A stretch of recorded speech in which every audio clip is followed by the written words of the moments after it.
vamos a hablar sobre la polémica en el ámbito político que se generó luego de estos mensajes que saltaron a través del sistema de mensajería WhatsApp, porque el Partido Liberal y también los opositores están expresando su total respaldo al presidente del Congreso Nacional, Robert Acevedo, y ellos aseguran que más bien el presidente Horacio Cartes está queriendo derribar un muro que tiene en el Senado para conseguir lo que realmente quiere, que es la reelección presidencial. Ellos van a accionar judicialmente contra Luis Canillas. Sergio Valdés tiene más detalles. Adelante, Sergio.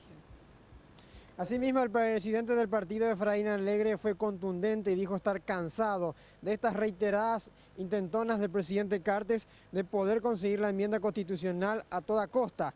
Ahora mencionó también de que van a defender el último bastión democrático que les queda, que es el Senado, y a los senadores, teniendo en cuenta que esta intención de denunciar a los senadores de Cyril Mas y Robert Acevedo y otros más de querer armar un complot y querer asesinar al presidente Cartes es traído de los pelos, y que incluso exigió al presidente Cartes que sea claro en su postura y dé la cara sobre qué es lo que realmente quiere y deje de utilizar a todos sus empleados públicos, hablamos de los ministros y también sus dirigentes colorados.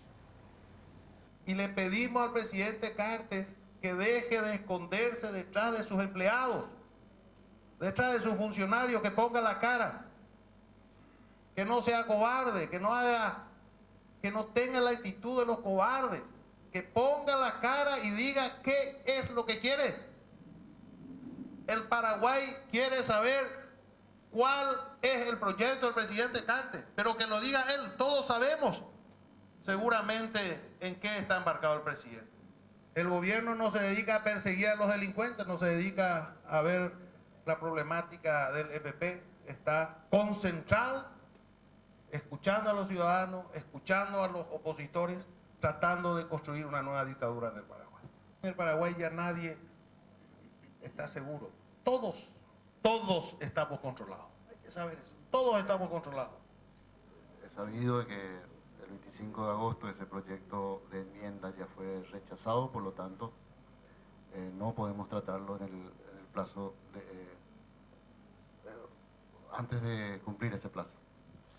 Alegre también dijo, al igual que los otros opositores, de que Cartes busca, por lo menos el Partido Colorado, enviar a prisión a todos los senadores que están en contra y poder conseguir los 23 votos en el Senado y así correr el proyecto de enmienda. Sobre estas denuncias presentadas por el asesor jurídico de la EBI, Luis Canillas, días atrás, por su parte el senador Adolfo Ferreiro dijo de que sería muy tonto y una burla presentar una denuncia teniendo en cuenta de que lo que Canillas trae a cotación y la acusación no tienen fundamentos ni tampoco el sustento legal. Por su parte, Carlos Amarilla, el liberal, dijo que sí, que están preparando un borrador, una denuncia por parte de los senadores contra Canillas por el tema del espionaje y también la violación de intimidad. Con respecto a esto nos mencionaba también el senador Amarilla y también Ferreiro. Interpretar una palabra fuera del contexto es torpeza intelectual, y eso no puede ser ni siquiera aceptado por un fiscal.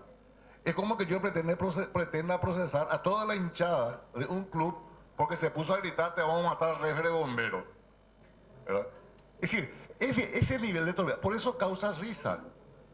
Por eso se le ríe el mundo. El Paraguay en este momento está expuesto, su élite política y gubernamental está expuesto como la más ridícula del planeta. Nadie puede tomar en serio ese tipo de cosas. Y podemos hacer miles de ejemplos. Yo mismo, cuando discuto a veces con personas obtusas, necias, cerradas, que no entienden nada, suelo decir que aparte de matarle a ese tipo, ¿qué se puede hacer con él? Y dentro de ese equipo, la contraparte paraguaya, uno de los integrantes, porque son varios, es casualmente el señor Canillas. También dijeron de que es imposible que se pueda dar la destitución de Robert Acevedo, que es lo que tanto estaban buscando los colorados desde ayer. Y también dijeron que hay un sector del llanismo que sí va a apoyar al sector efraínista y a los opositores disidentes, no sacarlo a Acevedo y mucho menos hacer correr la enmienda. También en el Frente Guazú hay sectores de este grupo político que van a estar respaldando el no a la enmienda, pero no estuvieron llamativamente en este encuentro aquí en el PLRA. También el senador Wagner denunció de que hay equipos de escuchas que no están yendo al norte para la FTC, sino que están en Asunción precisamente para poder hacer todo este operativo y plan contra los opositores y hacer los espionajes correspondientes.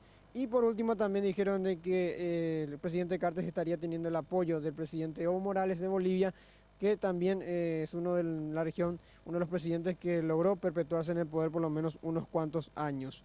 También anuncian para este viernes una gran movilización en contra de todo lo que está ocurriendo y reiteran al presidente Cartes desde luego que pare con toda esta intención reeleccionaria. Volvemos con ustedes. Muchísimas gracias, Sergio Valdés, por esta información, y ya escuchábamos a Efraín Alegre, quien fue enfático al pedirle al presidente de la República, Horacio Cartes, que no sea cobarde y diga lo que realmente está pretendiendo. Y por el otro también, que están acusando al gobierno de espionaje.